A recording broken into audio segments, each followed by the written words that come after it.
Hoy es 11 de abril de 2026. Y bueno, en este preciso momento hay zonas en México donde el termómetro marca muy, pero muy por encima de los 40 grados Celsius. Sí, es un nivel de calor realmente agobiante hoy en día. Totalmente.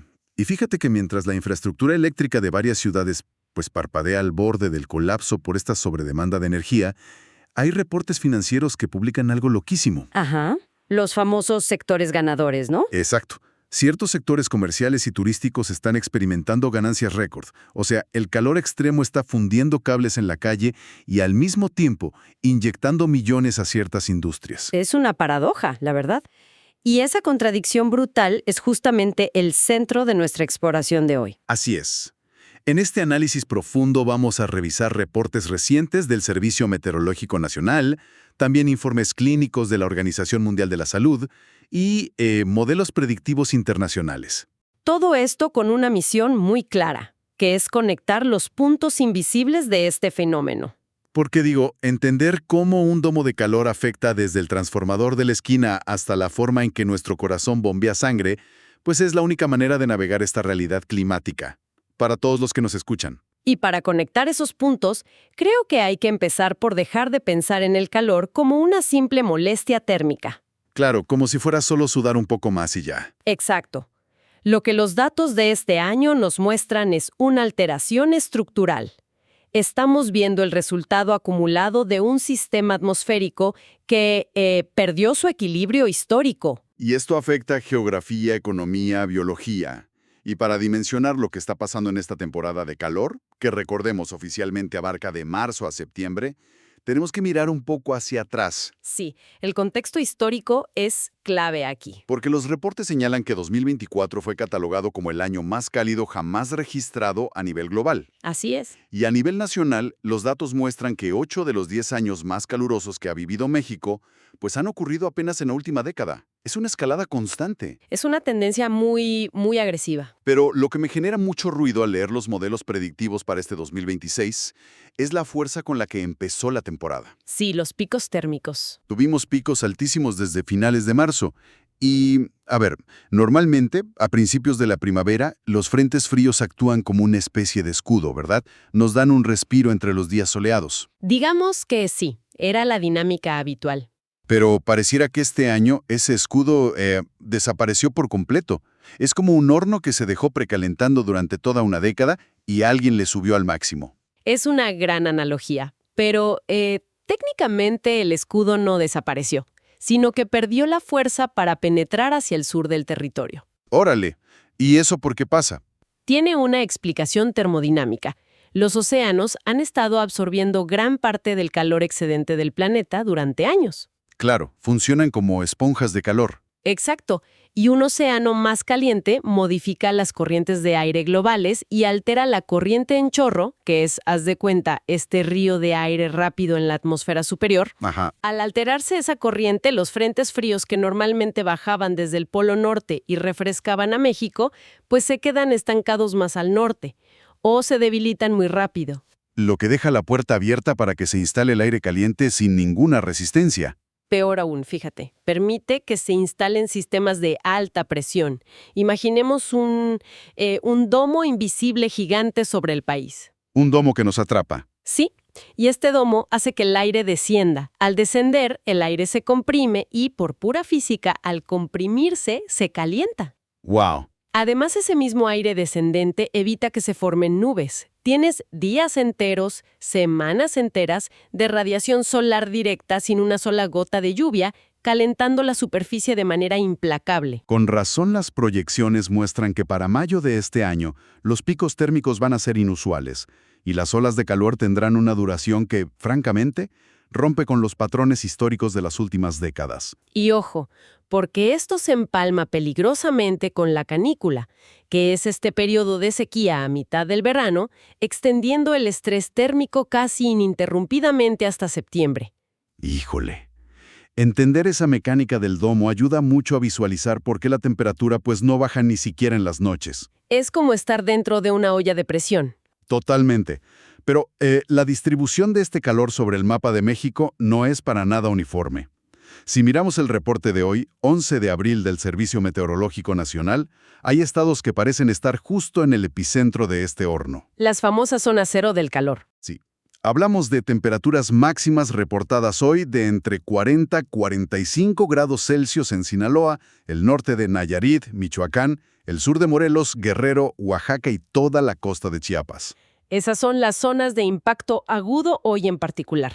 Pero si revisamos el histórico de los últimos 5 años y las proyecciones de protección civil, el mapa de vulnerabilidad crónica es muchísimo más amplio. ¿Hacia dónde se extiende más? Tenemos toda la franja norte, particularmente Sonora, Coahuila, Nuevo León y San Luis Potosí, que están lidiando con sequías extremas. Claro, el norte siempre sufre con el agua. Exacto. Luego está toda la vertiente del Pacífico y finalmente la región del sureste y el Golfo, incluyendo Yucatán, Veracruz, Tabasco y Tamaulipas. O sea, medio país. Básicamente. Y el impacto de mantener temperaturas sostenidas por encima de los 40 grados en todas estas regiones detona inevitablemente una crisis de infraestructura en cascada. Esa crisis de infraestructura es fascinante, pero a la vez muy aterradora de leer en los reportes económicos. Se menciona un estrés hídrico severo en las presas que adelanta la temporada de estiaje. Sí, el nivel de las presas baja dramáticamente. Y el elefante en la habitación es el Sistema Eléctrico Nacional, ¿no?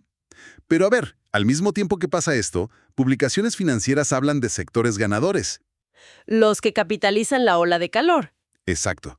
Mencionan una derrama económica altísima en comercio, servicios, venta de hielo, bebidas embotelladas y aires acondicionados. Suena a que la economía local de ciertos estados recibe una inyección de capital gigantesca. Sí, en papel suena excelente para esos negocios. Pero aquí tengo un conflicto, la verdad.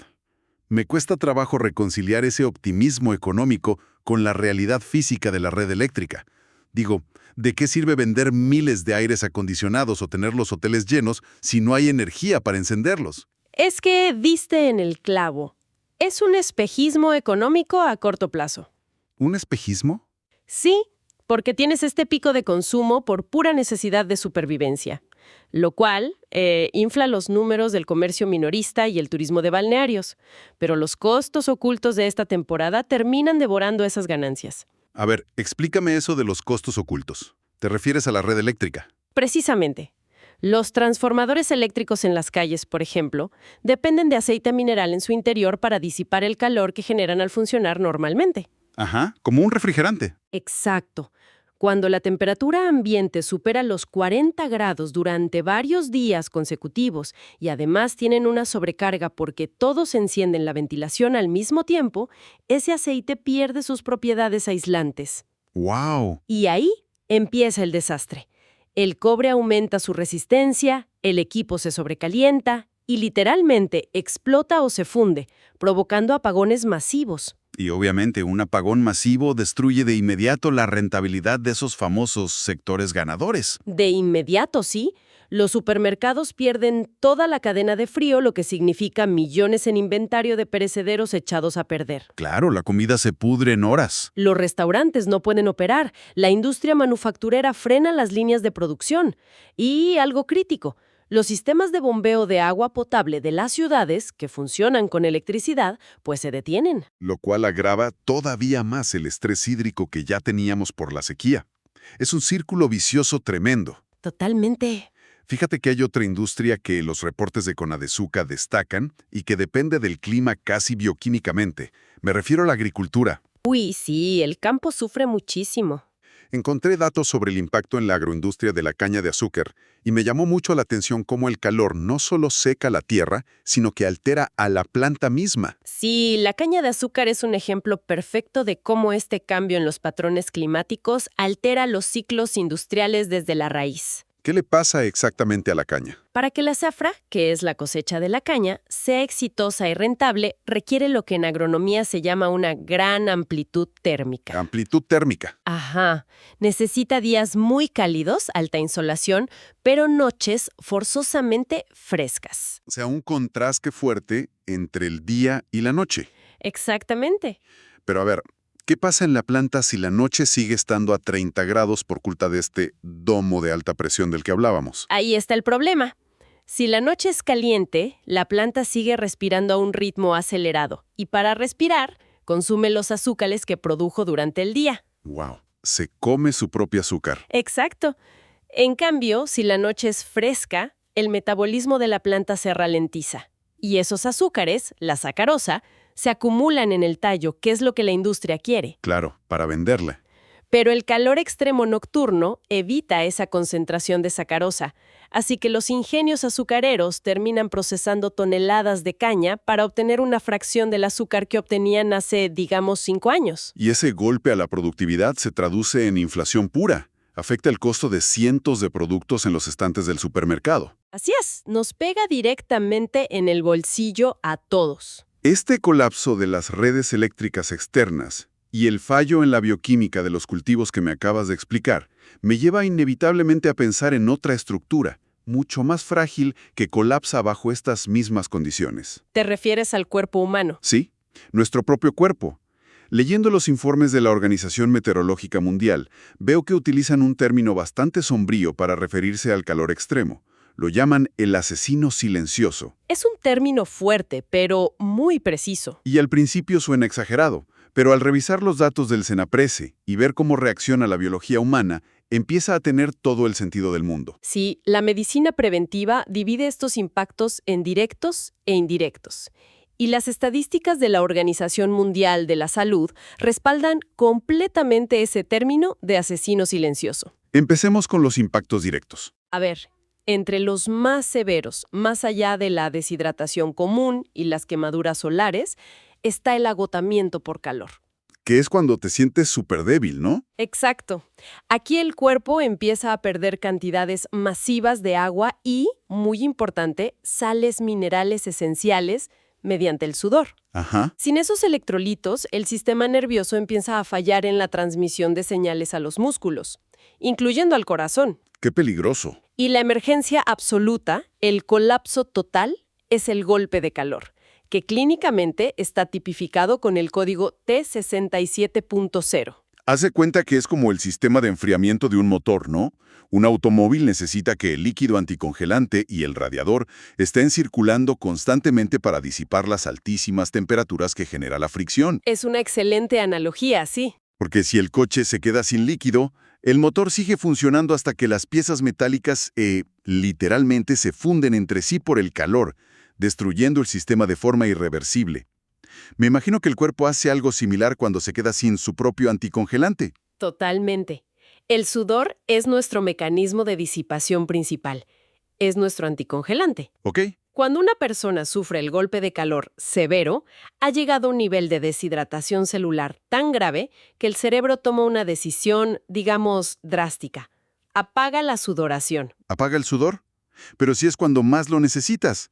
Sí, pero lo hace para conservar el poquísimo líquido que queda en el cuerpo y poder mantener la presión sanguínea hacia los órganos vitales, como el corazón y los pulmones. ¡Wow! Un instinto de supervivencia puro que resulta fatal. Exacto, porque al dejar de sudar, la temperatura interna se dispara rapidísimo, superando los 40 grados. A esa temperatura, las proteínas que forman nuestras células literalmente comienzan a desnaturalizarse, se cocinan por dentro. ¡Qué barbaridad!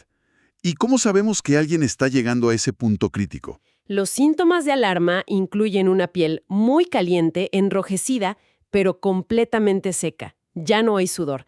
Hay taquicardia severa, confusión mental, pérdida de conocimiento e incluso convulsiones. Lo cual explica por qué la Secretaría de Salud hace tanto énfasis en los grupos vulnerables: niños menores de 5 años, adultos mayores de 60 y personas con padecimientos crónicos. Sí, sus sistemas de regulación térmica son menos eficientes. Pero hay algo súper interesante que señalan los reportes turísticos, y es que otro grupo vulnerable son los viajeros que vienen de climas fríos. Claro, la falta de aclimatación. Una persona que viaja de un clima templado a una zona que está a 45 grados, pues no tiene el sistema cardiovascular acostumbrado. ¿Y qué pasa en su cuerpo? Ante el calor extremo, los vasos sanguíneos de la piel se dilatan enormemente para intentar irradiar calor hacia afuera. Es lo que llamamos vasodilatación. Ajá. Para mantener la presión de la sangre en un sistema vascular tan dilatado, el corazón tiene que bombear con una fuerza y rapidez brutales. Un esfuerzo gigantesco. Y si ese corazón no está entrenado para ese nivel de estrés o si pertenece a un adulto mayor con una condición cardíaca previa, ese esfuerzo extra puede provocar un infarto. Por eso se disparan las tasas de mortalidad cardiovascular durante las olas de calor, aunque el acta de defunción luego no diga calor extremo directamente. Así es un impacto colateral muy fuerte. Y revisando justamente esos impactos colaterales o indirectos que no solemos relacionar con el termómetro, encontré cifras que descolocan a cualquiera. Se reporta un incremento de entre el 8 y el 11% en el riesgo de transmisión de enfermedades diarreicas y patologías transmitidas por el agua. Es un pico altísimo. Además, los mapas muestran cambios en la distribución geográfica del cólera y un aumento en la floración de algas nocivas en las costas. A simple vista, una ola de calor y un brote de diarrea parecen problemas completamente distintos. ¿Cuál es el eslabón que los une? El eslabón es la velocidad de reproducción bacteriana combinada con la alteración del comportamiento humano. A ver, explícame la parte bacteriana primero. Empecemos por la biología. A temperaturas ambiente de 35 o 40 grados, cualquier alimento que quede fuera de refrigeración, y recordemos el problema constante de los apagones en la red eléctrica, se convierte en una incubadora. Claro, la comida se echa a perder más rápido. Mucho más rápido. La carga bacteriana de patógenos intestinales se multiplica exponencialmente en cuestión de minutos, no de horas. Y lo mismo ocurre en los cuerpos de agua dulce estancada o en las presas que tienen bajos niveles de agua por el estiaje. ¿Las bacterias y las amebas hacen una fiesta ahí? Proliferan de manera descontrolada. Y a eso se suma que la gente, supongo que por desesperación o por ignorancia, cambia sus hábitos. Exacto. Ese es el factor humano. Comienzan a consumir líquidos de fuentes no seguras, compran hielo en la vía pública de dudosa procedencia o acuden a refrescarse a canales de riego. O a ríos contaminados. O lagunas donde precisamente está ocurriendo esa floración de algas tóxicas o proliferación de bacterias de la que hablabas. Claro. El calor agudo empuja a la población a tomar riesgos que en condiciones normales se evitarían por completo, lo que también explica los picos estadísticos en llamadas al 911 por ahogamientos o accidentes laborales provocados por la fatiga térmica. La gente pierde concentración por el calor. Bueno, frente a todo este panorama, el colapso de la red, los impactos en la industria y esta amenaza biológica tan severa que nos describes, los reportes incluyen un manual de acción. Sí, la prevención es fundamental. Son recomendaciones muy puntuales que vienen de la Secretaría de Salud, del CENAPRED y que empatan con los protocolos de la OPS y los CDC en Estados Unidos. Es una especie de guía institucional de supervivencia. Y son vitales para toda la audiencia. Hay cosas que parecen de sentido común, pero hay que repetirlas, como evitar la exposición al sol en las horas de máxima radiación, que delimitan muy claramente entre las 11 de la mañana y las 4 de la tarde. Esa ventana de tiempo es crítica. O usar ropa ligera, de colores claros y, esto es interesante, de manga larga.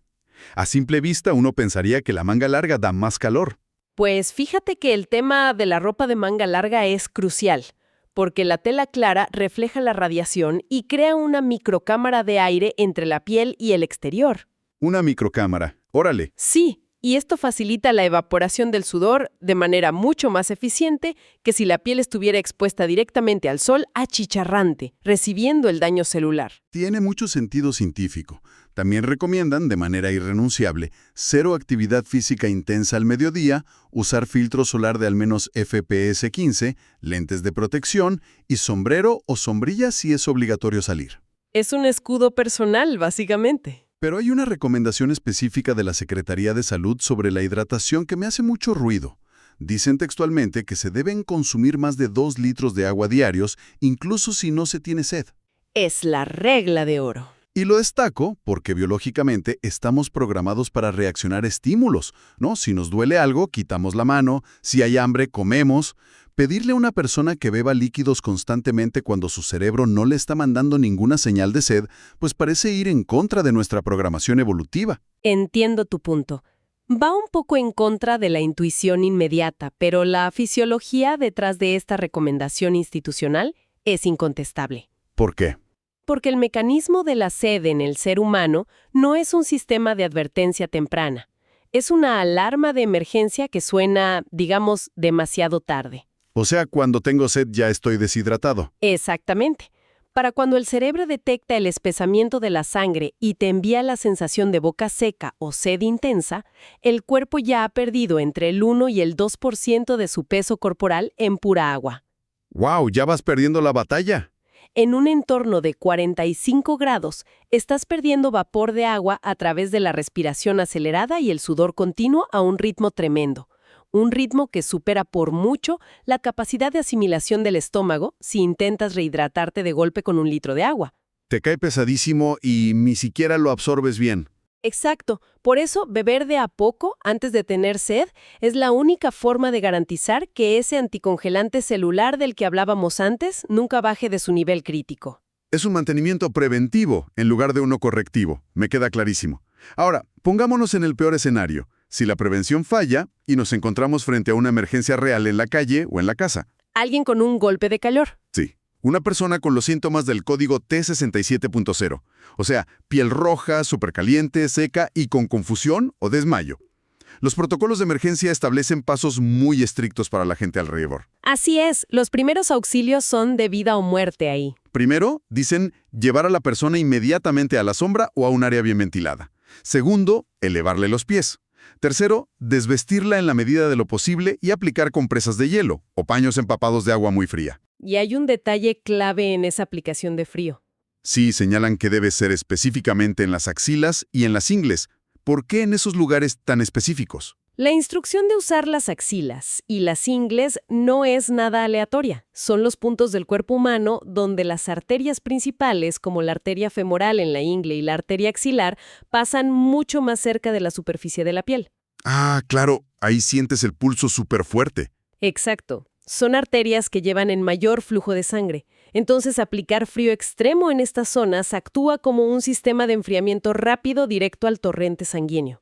Como enfriar las tuberías principales. Así es. Eso baja la temperatura interna de todo el cuerpo muchísimo más rápido que si pusieras hielo nada más en la frente o en el pecho, que es lo que la mayoría de la gente suele hacer por instinto. ¡Qué buen dato! Ahora, si la persona tiene una fiebre que supera los 40 grados, el protocolo clínico en hospitales incluye dar baño de inmersión en agua fría para reducirla hasta los 38 grados. Pero advierten que hay que tener mucho cuidado para evitar la hipotermia, Es un equilibrio muy delicado, porque es malo que baje de más. porque si ocurre hipotermia por enfriarla en exceso, los músculos empiezan a tiritar. Es el reflejo natural del cuerpo para calentarse.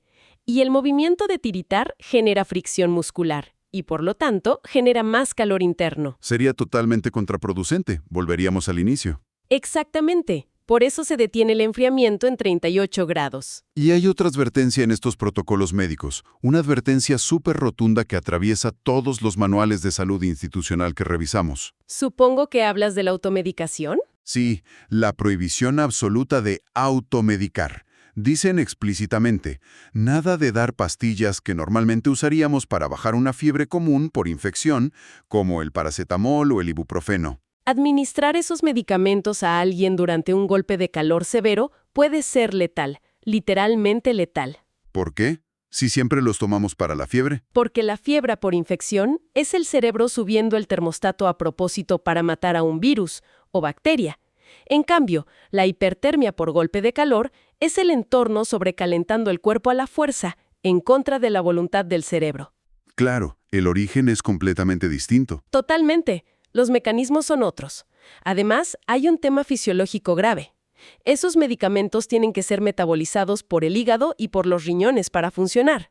Ajá. Y en medio de un golpe de calor extremo, con esa deshidratación masiva, esos órganos ya están sufriendo un estrés isquémico tremendo.